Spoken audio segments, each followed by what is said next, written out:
May 23 ഈസ്റ്ററിൻ്റെ 5-ാം ആഴ്ചയിലെ വെള്ളിയാഴ്ച. യോഹന്നാൻ 15:12 മുതൽ 17 വരെ വാക്യങ്ങൾ. What a friend we have in Jesus.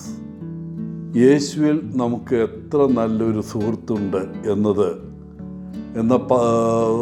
Him 1855 തൻ്റെ അമ്മയെ ആശ്വസിപ്പിക്കുന്നതിനായി പ്രസംഗകനായ ജോസഫ് എം സ്ക്രിവൻ എഴുതിയ ഒരു കവിതയാണ്. അന്ന് അദ്ദേഹം കാനഡയിലായിരുന്നു, അദ്ദേഹത്തിൻ്റെ അമ്മ അയർലൻഡിലുമായിരുന്നു. ഈ ഗീതത്തിൻ്റെ ഈണം 1868 ചാൾസ് ക്രോസാറ്റ് കൺവേഴ്സ് രചിച്ചു. What a friend we have in Jesus, all our sins and griefs to bear. What a privilege to carry everything to God in prayer. അങ്ങനെ പോകുന്നു അതിലെ വരികൾ. യേശുവിൽ നമുക്ക് എത്ര നല്ലൊരു സുഹൃത്താണുള്ളത്. നമ്മുടെ എല്ലാ പാപങ്ങളും ദുഃഖങ്ങളും സഹിക്കാൻ, നമ്മളെ പ്രാർത്ഥനയിലൂടെ ദൈവത്തിലേക്ക് കൊണ്ടുപോകുവാൻ. സുഹൃത്തുക്കൾ ജീവിതത്തിൻ്റെ ഒരു പ്രധാന ഭാഗമാണ്. സെമിനാരിയിൽ വെച്ച് ഡോക്ടർ ഹോവാർഡ് ഹെൻഡ്രിക്സ് തൻ്റെ വിദ്യാർത്ഥികളോട് പറയുമായിരുന്നു, നിങ്ങൾ 10 വർഷത്തിനുള്ളിൽ എവിടെയായിരിക്കും എന്നതിനെ ഏറ്റവും സ്വാധീനിക്കുന്നത് 2 കാര്യങ്ങളാണ്.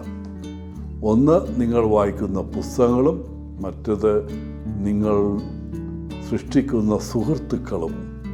അദ്ദേഹം കൂട്ടിച്ചേർത്തു, 2ഉം വളരെ ശ്രദ്ധാപൂർവം തിരഞ്ഞെടുക്കുക.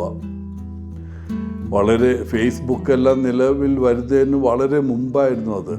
കാരണം ഇന്ന് എല്ലാറ്റിനെയും നിങ്ങൾ ആഗ്രഹിക്കുന്ന എല്ലാവരെയും സുഹൃത്താക്കാൻ കഴിയും.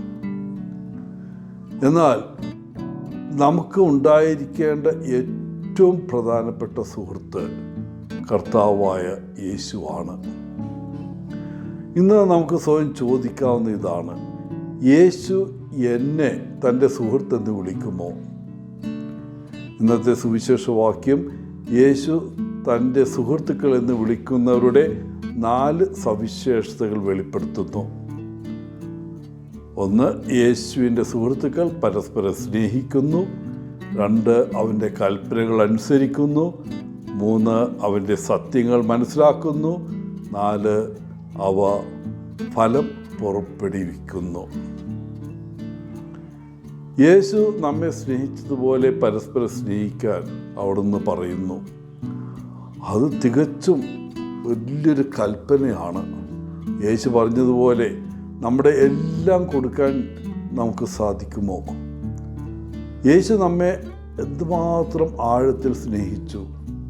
അവൻ നമുക്ക് വേണ്ടി മരിക്കാൻ തയ്യാറായിരുന്നു. അവിടുന്ന് നൽകിയ ഏറ്റവും വലിയ സമ്മാനമാണത്.